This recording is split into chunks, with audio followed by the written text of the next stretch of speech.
Hola, bienvenidos a este podcast. No sé en qué momento lo vas a ver, si es para ti buenos días, buenas tardes, buenas noches. Lo importante es que estás aquí con nosotros y queremos agradecer tu respuesta, que padre la acogida que han tenido los anteriores podcasts.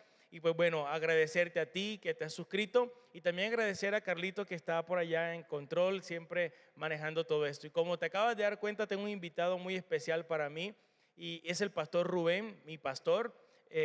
Es para mí de verdad un gran honor que él pueda estar acompañándonos en esta mañana y aceptar dentro de su agenda tan ocupada, pastor.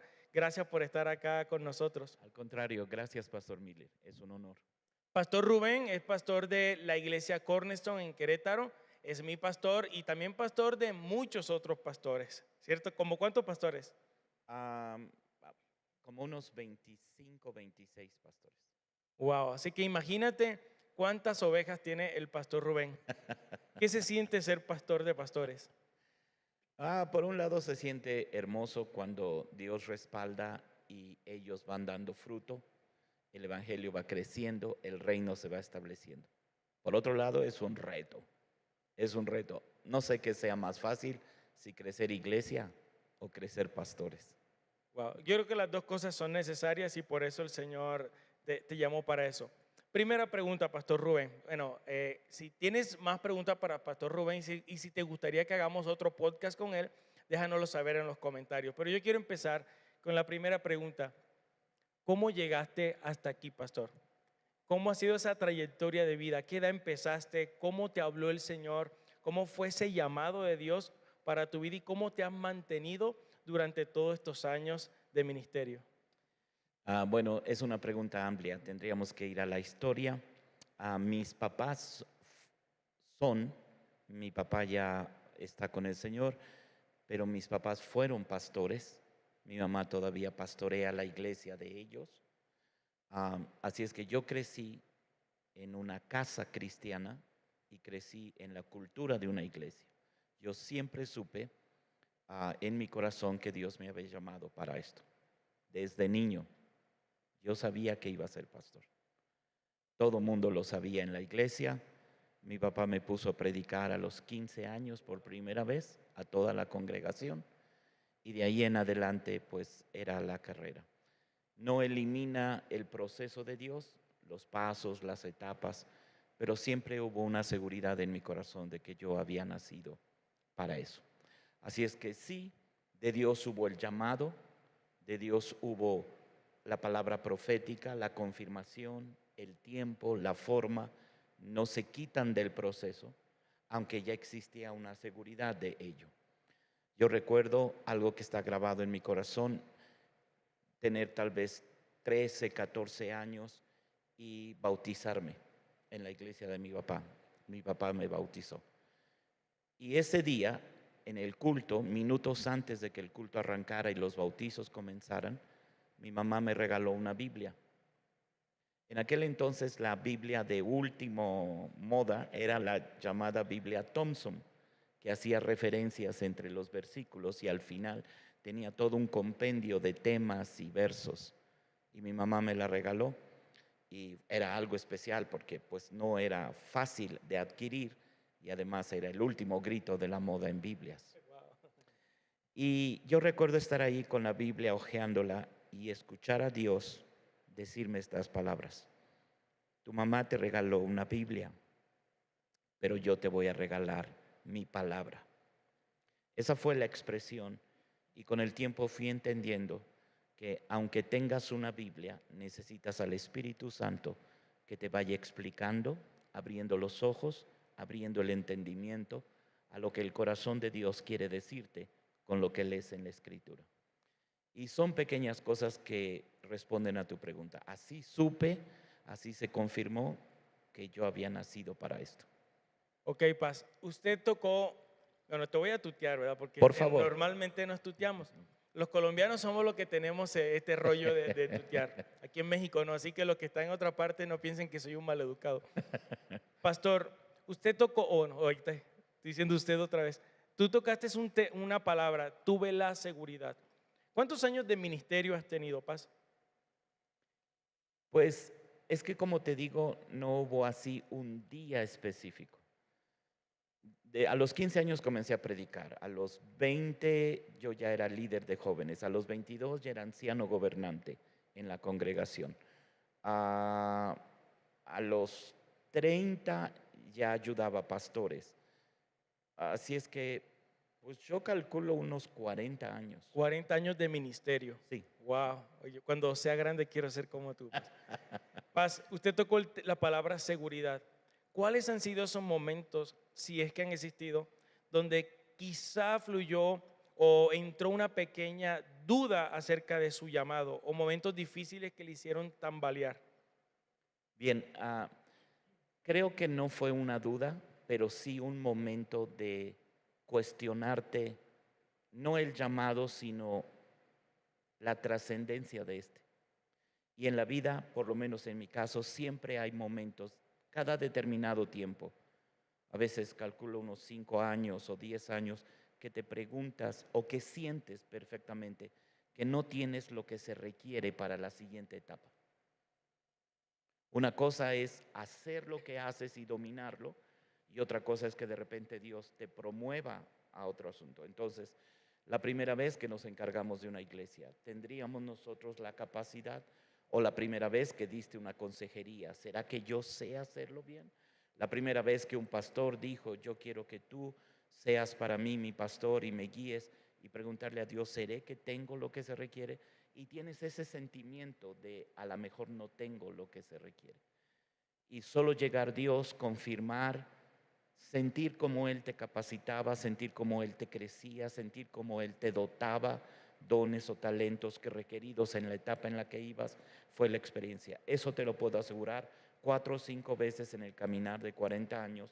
Ha sido un pequeño momento, no quiero utilizar la palabra crisis, pero sí un momento donde sientes que no tienes lo que se requiere. Y tienes que ir con Dios y decirle, hasta aquí me vas a dejar, hasta aquí voy a llegar, o habrá todavía un escalón más, un nivel más. Y saber cómo Él empieza a educarte, a formarte, a entregarte, a cambiar tu entendimiento para lo que viene por delante. Wow, o sea, yo estoy asombrado porque si usted, que es el pastor Rubén, yo sé que los que están viendo esto van a estar así como, wow, qué padre saber eso, Paz, porque muchas veces fuera de cámara yo hablaba esto con usted, muchos lo conocemos en la tarima y sé que todo lo que vemos al pastor Rubén decimos, yo quiero predicar como él. Yo creo que nadie que te vea predicar que dejaría como ese anhelo, ¿no? O no tendría ese anhelo en su corazón de yo quisiera predicar como él. Pero qué padre saber que has tenido momentos periódicamente donde tú dices, ¿será que tengo la capacidad de continuar? Si eso pasa para usted, ¿verdad? ¿Qué se deja para el impío y el pecador? Aquí la pregunta, Paz, y creo que es importante, es en la parte práctica, ¿cómo hace usted para entonces en esos momentos recibir como esa capacitación que usted nos mencionaba? No sé, me voy al Himalaya y comienzo a meditar o me meto en la Biblia o me voy de vacaciones o me pongo a ayunar. ¿Qué hace el pastor Rubén para recibir como esa impartición del cielo para esos próximos 5 años? Vemos en la palabra de Dios a un hombre llamado Elías. Dice, y hasta aquí llegó mi ministerio, hasta aquí ya acabó todo, se deprime, pero el Señor le sale al encuentro y le dice, no, largo camino te resta. Entonces, esa fue su experiencia, la experiencia de Eliseo. ¿Cómo hace Paz Rubén para recibir esa impartición para esos próximos 5, 10, 20 años? Yo creo que una de las cosas que sí le sucede a todos, pero no todos lo alcanzan a ver con claridad, son dos cosas. Primero, hay cosas por las etapas de la vida que van a cambiar, cosas que tienen que quitarse y cosas que en el siguiente nivel o etapa se tienen que poner, cosas que se sustituyen, pero luego hay cosas que permanecen. Una de esas es el corazón, tener el mismo corazón, la misma disposición, no importa el nivel o el tamaño del ministerio. El amor por Dios permanece toda la vida en un nivel fuerte, sea que estés empezando o sea que estés terminando. Métodos, sistemas, lugares pueden cambiar, pero lo básico. Así es que siempre que vas a cambiar de etapa y sientes que no tienes lo que se requiere para la siguiente etapa, te miras en un foro donde dices, es la primera vez que voy a hacer eso, ¿será que yo puedo hacer eso? Tienes que regresar a lo básico, a lo que no ha cambiado. El Espíritu Santo te recuerda tu amor por Dios, te recuerda lo que te llamó, lo que te hizo acercarte. Am, y son pequeños recuerdos de eventos y recuerdos de palabras de Dios que te regresan ese corazón para aterrizarte en la tierra, que no se te vuele la cabeza, y para recordarte que Él está. Eso. El amor profundo que tienes por Dios, o la humildad, o el que Él te escogió cuando tú no tenías ninguna característica como para que Él te escogiera. No tenías capacidad como para que Él te llamara, pero Él te llamó y lo ha hecho en las ocasiones anteriores y lo sigues amando. Y entonces te haces esta pregunta: si todo se acabara en este nivel, si yo ya no llegara más lejos, ¿dejaría de amar a Dios? ¿Dejaría de hacer lo que hago?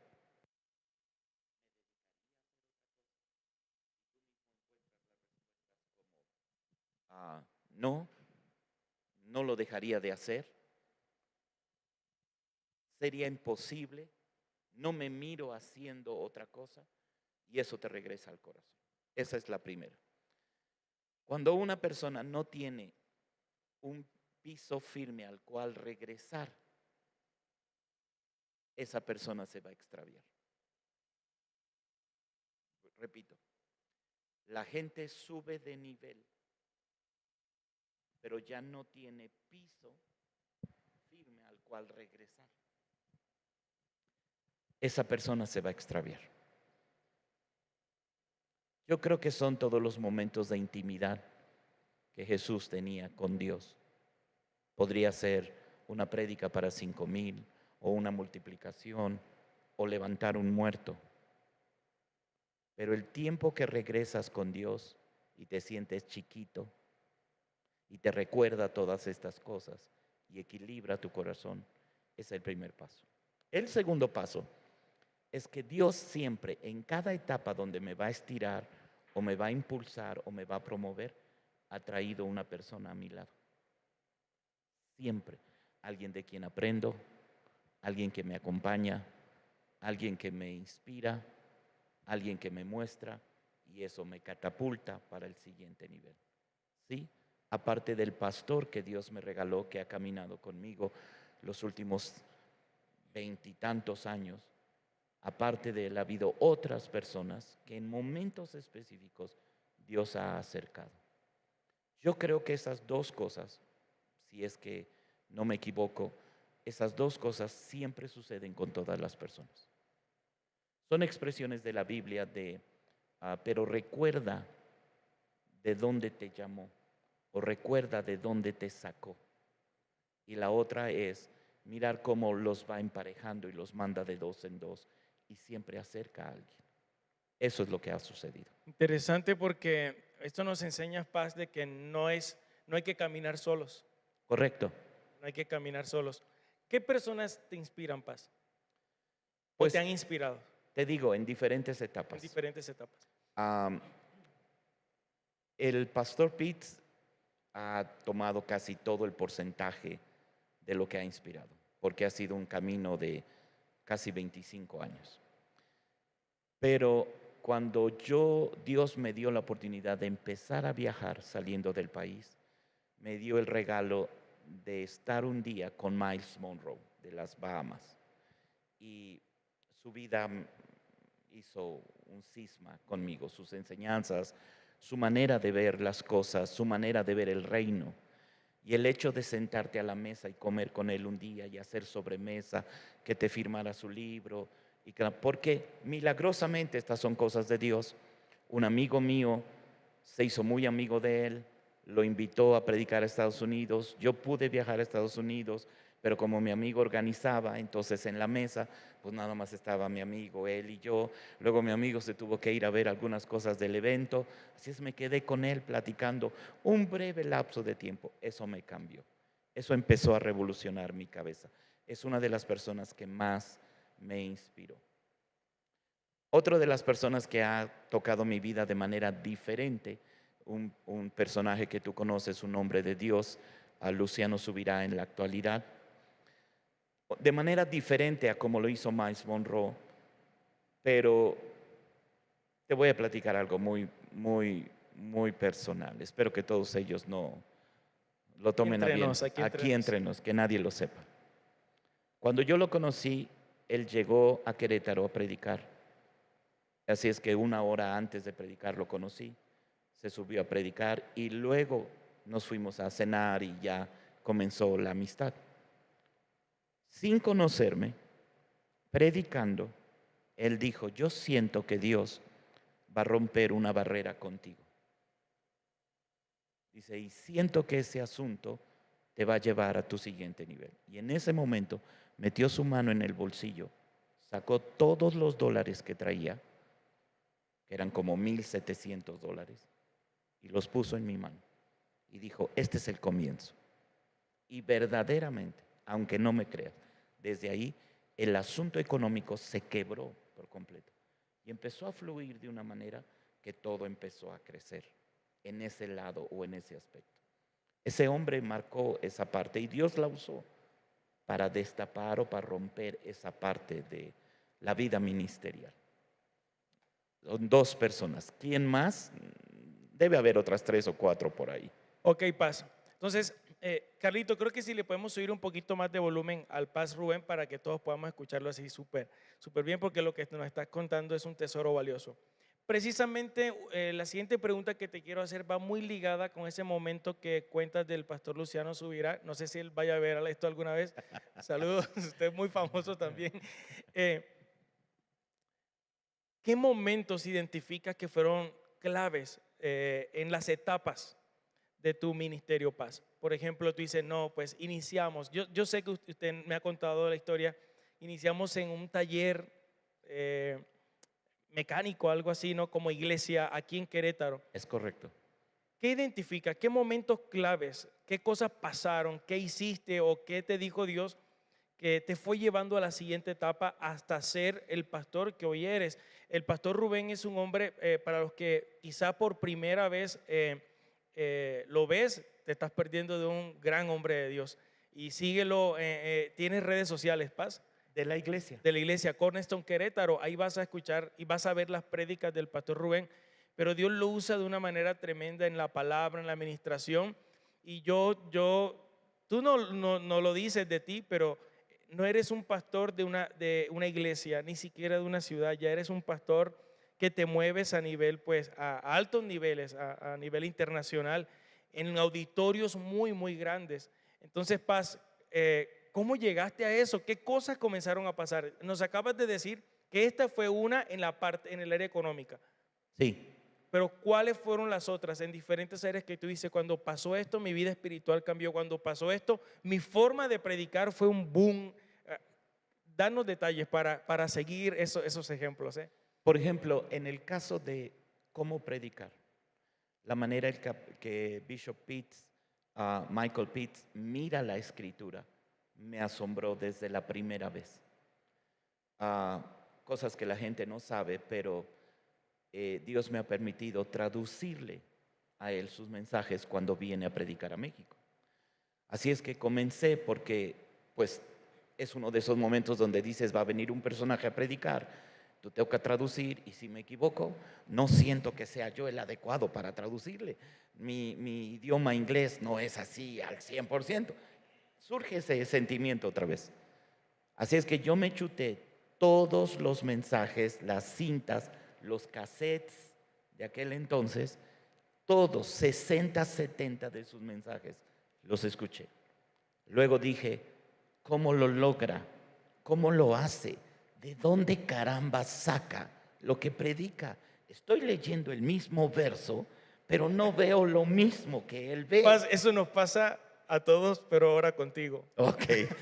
Y en ese asunto es este sentimiento de voy a poder hacerlo y de me voy a esforzar en hacerlo. Así es que no salió de la noche a la mañana, pero esa es una de las maneras o uno de los puntos que empezó a destapar en el área de cómo compartes la escritura y cómo miras la escritura. Eso. Otro de los momentos es cuando encuentras tu propio mensaje. O sea, sí, predicamos la doctrina, predicamos la palabra de Dios, predicamos el Antiguo Testamento, predicamos el Nuevo Testamento, predicamos los conceptos. Pero hay dos o tres, voy a decirlo así para que la gente lo entienda, hay dos o tres temas que son tuyos. ¿Cuáles son esos 3 temas tuyos, Paz? El asunto de identidad, el asunto de propósito y el asunto de proceso. Si tú, como una cebolla, le quitas las capas al pastor Rubén, en el núcleo vas a encontrar esas 3 cosas. Identidad, propósito y proceso. De ahí sale todo lo que tú has escuchado. La formación de un carácter, o las etapas de una vida, o el destino de una persona, o la visión de la persona, o cómo Dios maneja los recursos para esto. Todo sale de estos 3 temas. Estos 3 asuntos Dios los ha crecido y como que conforman tu voz y tu mensaje. Entonces ya no es solo el cómo lo expones, sino lo que expones. Y en eso te haces fuerte. Ese fue otro de los momentos cuando empiezas a sentir que Dios crece tu propio mensaje.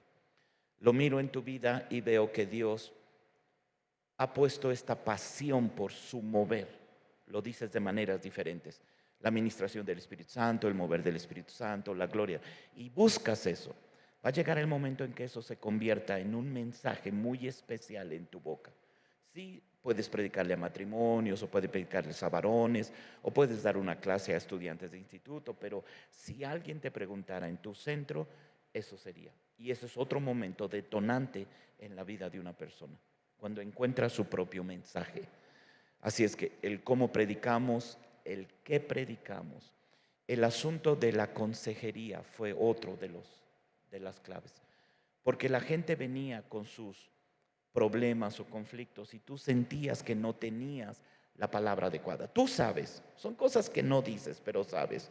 Cuando alguien viene, te platica su problema y tú solamente dices, no, pues vamos a orar y dejemos que Dios Échale obre. ganas, échale Sí, ganas. sí, porque no tienes ni idea de cómo resolver.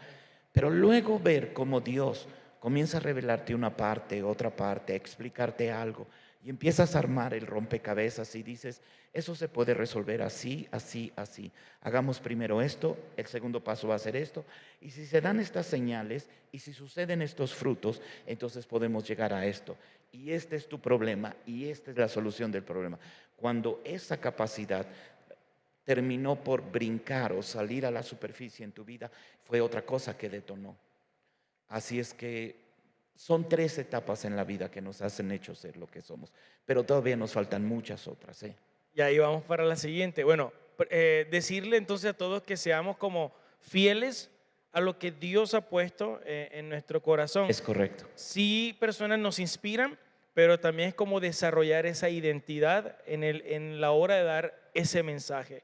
¿Ok? Paz, ¿cómo te ves dentro de los próximos 10 años en el ministerio? Hay una etapa en mi vida que se está dibujando. No tengo miedo de entrar en ella, pero sé que va a significar cambios. Y los cambios siempre son un reto. Primicia, escuchen, a ver, cuéntenos, pastor. Creo que el asunto de entrenar pastores debe de llegar a su final en el sentido de tener perfectamente dominado el sistema. Cuando una persona dice, me pusieron a hacer esto y la primera vez no supe, pero después de tiempo, de errores y de correcciones, ahora soy experto en eso. A ese momento me refiero. No que lo dejes de hacer, sino que digas, ya sé cómo. Y la siguiente etapa sería poder poner todo ese bagaje, todo ese cúmulo, toda esa herencia, ponerla por escrito, estructurada, sistematizada para ayudar a alguien más. De la práctica a la enseñanza. Si me preguntas cómo se hace con los pastores, podría platicártelo, pero ahorita no podrías leerlo. no está escrito. Mi siguiente etapa es poder vaciar todo eso en libros, manuales, comentarios, experiencias que pudieran ayudar a las personas a caminar más rápido.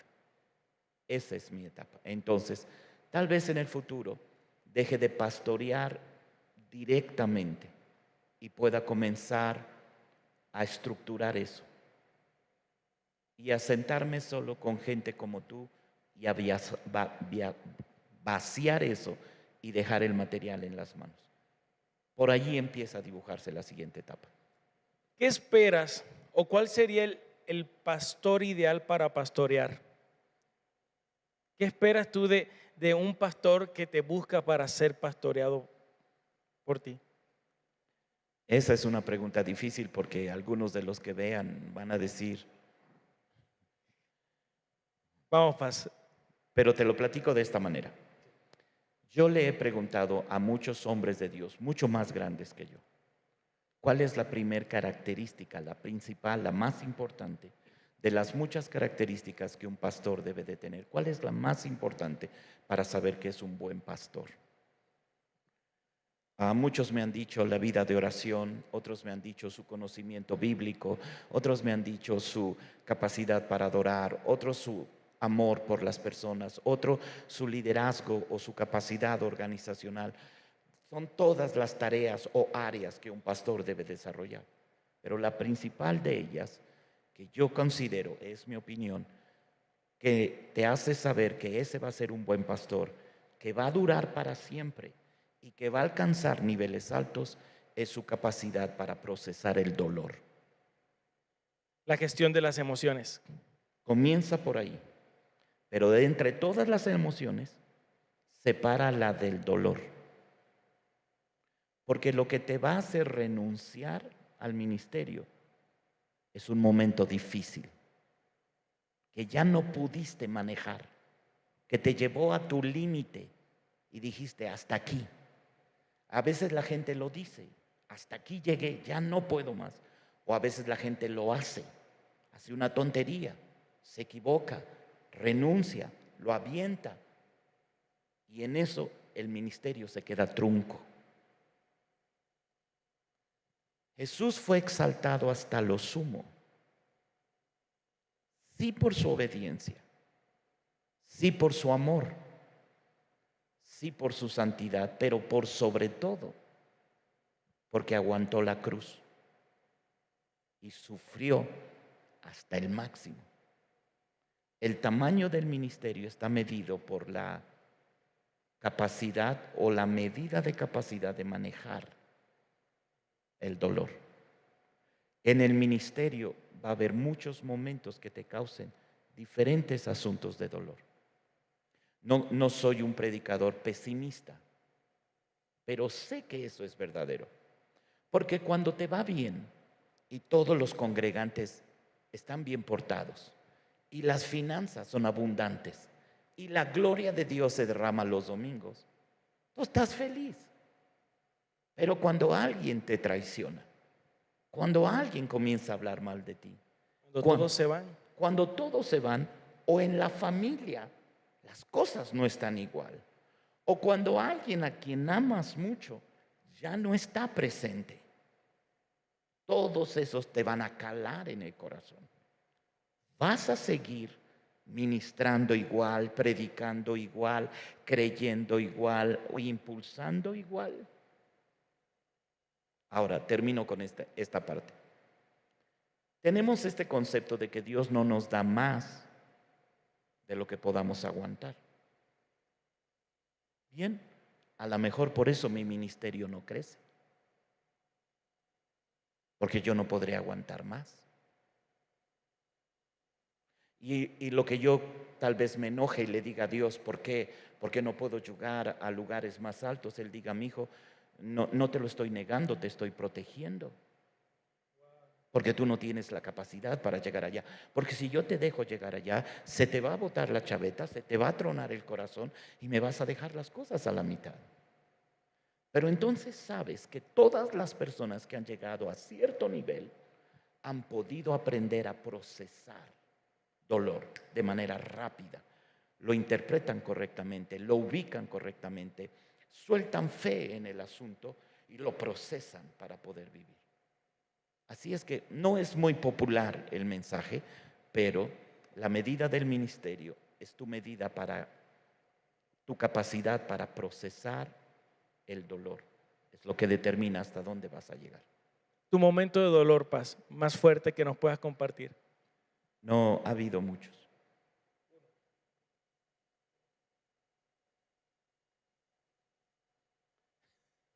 Intentaré. Mi papá fue un ejemplo para mí durante muchos años. Cuando yo comencé esta última iglesia en Querétaro, yo le pregunté a Dios, ¿quién me va a pastorear? Lo lógico es que fuera mi papá, que era mi pastor. Cosas de Dios. Pero en escena comenzaba a salir el pastor Ofir. Así es que mi corazón, mi hermano en la carne, y es mi hermano menor. Entonces, en la carne, pues en lo natural yo decía, no, pues lo lógico es que mi papá. Así es que Dios hizo algo muy curioso. Viajé yo a la Ciudad de México para traer un predicador que iba a un evento. Me puse yo como chofer, fui por él y en la carretera de regreso, él volteó y me dijo, tengo una palabra para ti. Ya sabes, la primera reacción es de, este cuate quiere impresionar a todo mundo. Pero bueno, y me dijo así, es muy sencillo. Me dijo, tu vida está como David y Jonathan en la Biblia. Jonathan es hijo de Saúl, el rey, pero está empezando a surgir otro rey. Y Jonathan liga su corazón con David y le dice, cuando tú seas rey, yo quiero estar a tu lado. Pero en el siguiente capítulo se va a la guerra con su padre. Y en la guerra con su papá se muere su papá y se muere él. Esa es la palabra para ti. ¡Pum! Así me dijo. Y yo sabía que era Dios que decía, ve con tu hermano. No sé si puedas imaginarte el cisma que eso causó en el corazón de mis padres, en el corazón de la familia, en mi propio corazón, porque parecía que naturalmente éramos no leales. Y esa fue una temporada muy difícil, porque además de voltear a ver a mi papá y decirle, no voy a estar contigo, voltear con mi hermano y ver que era 5 años menor y tener que agachar yo mi cabeza para decirle, Dios me ha pedido que tú me pastorees. Fue un momento de... Pero eso fue lo que impulsó la carrera. Nunca dejé de honrar a mi papá, pero sé que Dios había puesto a Ofir para impulsar lo que había en nosotros. Y vemos ese fruto, Paz. Pero en el momento fue un momento de dolor. Paz, ¿qué mensaje le darías a pastores que están viviendo un momento de dolor ahora mismo? Que corran con Dios y que corran con el pastor que Dios les dio. Y que le digan así, no me quites el dolor, enséñame a procesarlo. Porque si un pastor se pusiera muy paternal y dijera, ya mi hijo, no, yo salgo por ti, que la carga caiga sobre mí, yo voy a sufrir por ti, tú no sufras mi hijo, no le está ayudando en el ministerio. Porque no es la única vez que le va a doler. Le va a doler muchas más veces y en intensidades mucho más grandes. La clave está cómo le enseñamos a los pastores, cómo le enseñamos a los líderes, cómo le enseñamos a la congregación a procesar sus días malos lo más rápido posible. Eso. El pastor Rubén es pastor, yo creo que más, tú dijiste 3,000 personas, yo creo que más, Paz. Yo creo que son más. Porque hay personas que tú estás pastoreando, o sea, que están comiendo de los pastos verdes de tus predicaciones, están siendo alimentadas. ¿Cómo quisieras ser recordado por esas personas si hoy te tocase partir? Un solo deseo he tenido delante de Dios: pegarle al blanco. Dicho de otra manera, me causa mucho problema cuando algo se desperdicia. Un año de vida desperdiciado, o un recurso económico desperdiciado, o una vida desperdiciada, o una prédica desperdiciada. No le atiné, no le di al clavo, no pegué en el blanco. Ese ha sido mi deseo de Dios. No, mi deseo no ha sido crecer, sino pegarle al blanco. Yo querría que la gente pensara eso cuando pudiera ver un ministerio, porque sé que no soy el ministerio más grande, ni tampoco el que tiene mayor influencia. No sé hasta dónde Dios quiera que lleguemos, pero donde me puso solo le quiero pegar al blanco. Que Él voltee y diga: lo hiciste bien. Eso es todo lo que llena el corazón. Que las gentes digan: uy, qué padre, qué bonito, hombre, estuvo fantástico. Está bien, pero no es importante. Pero que el cielo voltee y le diga: mi hijo, le pegaste al blanco. Eso llena tu alma, tu espíritu, tu corazón, te vuelve a encender y le das otros 20 años para adelante. Eso, dar en el blanco. Ser fiel en lo que Dios te ha dado. ¿Sí? Y Y ser efectivo. recordado, efectivo. Fiel y efectivo. Hay muchos pastores, todos pastorean, pero no le pegan al blanco. Dispara, todo disperso. Y el ministerio camina lento y despacio. En cada etapa y en cada situación quiero ser certero. No quiero recibir mucho, tampoco quiero tener mucho, no quiero el nombre, el renombre o la etiqueta. Solo quiero que Él voltee y diga: bien, buen siervo, fiel, le diste al clavo. Eso. Y yo creo que lo has hecho bien en ese sentido. Y yo sé que lo que tú dices, que es más importante lo que opine el cielo que lo que opinen las personas. Y es cierto, o sea, realmente así debemos vivir. Pero esas 3,000 y pico de ovejas que estamos, vemos que sí es así. O sea, que eres una persona que le estás pegando al blanco, y algo que lo soporta o que lo sustenta es tu carácter, pero también tu familia. Creo que tienes una familia exitosa. 3 hijos que están sirviendo al Señor, con sus esposas y esposos y nietos en la casa sirviendo al Señor. Una esposa que también está sirviendo al Señor. Y le has pegado al blanco en eso, ¿no? Creo que en ese sentido puedes entregar unas muy buenas cuentas. ¿Cuál es el secreto para tener un ministerio pastoral de 40 años, pastorear pastores, pastorear una iglesia grande, viajar, estar aquí, estar allá y tener una familia como lo has hecho tú? Nunca permitirte dejar de ser el ejemplo. Nunca permitirte no ser ejemplo. Si dices a la iglesia: tienen que diezmar, tus hijos te tienen que ver hacerlo. Si le dices a la iglesia: tienen que ser generosos, tus hijos te tienen que ver y experimentar la generosidad. Si tú le dices a la iglesia: deben amar a sus esposas, deben amar a sus hijos, deben pasar tiempo con ellos, no puedes dejar de hacerlo. Ellos deben de verte ser congruente con Dios y con ellos. La congruencia de lo que predicas con la congruencia de lo que vives para con Dios. Así es que un día mis hijos, siendo pequeños, por ahí de un promedio de 10 años, Se acababan de comprar en la familia su consola de juegos en la televisión. Aquel entonces era un Kinect, no sé qué Kinect. Y la iglesia entró en una etapa donde todas las familias iban a aportar para un proyecto.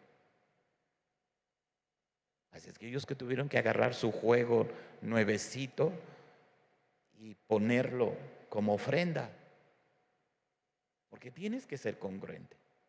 Eso no quiere decir que lo sufrieran, porque pues tiempo después hubo otras cosas que satisfacen. Pero es esa congruencia la que forma, es esa congruencia. Dicho de otra manera, solo al revés, todas las inconsistencias, dices una cosa, pero haces otra. Predicas una cosa, pero vives otra. Dices que amas, pero no lo demuestras. Aparentas son las cosas que forman el corazón de manera equivocada. Eso, la congruencia. 2 preguntas y terminamos, Paz. Bien. ¿Qué le dirías a aquel jovencito Rubén de 16 años cuando iniciaba el ministerio? ¿Qué consejos le darías? Le pediría que acelerara. Le diría, vas a alcanzar un buen nivel, no el máximo, pero vas a alcanzar un buen nivel por ahí de los 50, 55. No seas sonso. Alcánzalo a los 35. Alcánzalo a los 30. Porque eso significa que tienes más años para servir a Dios. Y es lo único que vale la pena. Eso. ¿Cómo ves el Evangelio en México en los próximos 10 años? Creo que en México el Evangelio está a la mitad de un proceso de maduración. Creo que para que Dios haga con nosotros la obra que profetizó desde hace muchos años, que México sería un país como la punta de la flecha, un país insigne, y que de él saldrían muchos misioneros y predicadores a otras partes del mundo, requiere de un nivel de madurez. Creo que vamos en el camino de la madurez. Lo digo de otra manera, creo que uno de los ministerios más importantes en los próximos años serán los maestros. No le resto importancia a los apóstoles, no le resto importancia a los profetas, y mucho menos a los pastores. Pero creo que el ministerio de maestro va a repuntar en la nación para terminar de darle al país la madurez que requiere en el Evangelio para poder producir lo que Dios quiere sacar de México. Wow, interesante. Pues, ¿cómo le ha parecido esta mañana con el pastor Rubén? Creo que hemos hablado de temas muy del corazón y eso es importante. Quiero despedirme, agradecerte, pastor Rubén, Al contrario. por estar con nosotros. Nos miran muchos jóvenes. Bien. Y me encantaría que ese consejo que le diste al Rubén de 16 años pudieras dárselo de manera práctica a todos esos jóvenes que nos ven hoy. ¿Cómo aceleran ese crecimiento para llegar a ser lo que Dios quiere que ellos sean? Por favor. Les propongo algo. Dios va a ser fiel en capacitarlos o en acercarles las personas adecuadas para la etapa que estén viviendo. Un maestro, un padre, un pastor, un ministro, acercará hombres con experiencia a la vida de ustedes. Esta es la manera de acelerar. Hagan preguntas. No desperdicien su tiempo en aquello que no les va a producir un fruto en su vida. Inviertan su tiempo en preguntar, en inquirir, en estudiar, en buscar. Si ustedes ven una persona que sabe algo, ustedes le sacan toda la información y utilizan esa información para su enriquecimiento. Si hacen eso constantemente, lo que debe de tardar 20 años comenzará a tardar solo 10 o 5 años. Ustedes habrán acelerado. Preguntar es uno de los ejercicios más importantes para crecer. Al costo, ¿eh? Así que Ahí está un gran secreto. Paz, gracias por ser mi pastor. Gracias, Pastor Miller. Yo he aprendido mucho, de verdad, en estos tiempos de mesa que hemos tenido. Ha sido de mucha bendición y yo te agradezco tanto. Gracias. Déjame decirle algo al público ahora acerca de ti en 30 segundos. Ándale. Dios me regaló el privilegio de viajar con él hace unas semanas a Cúcuta, Colombia. Y su compañía y ver lo que Dios hace me bendijo mucho, mucho, mucho. Él es un buen pastor y su futuro es muy bueno. Síganlo. Gracias a Dios. Pues Dios me los bendice, que esté muy bien.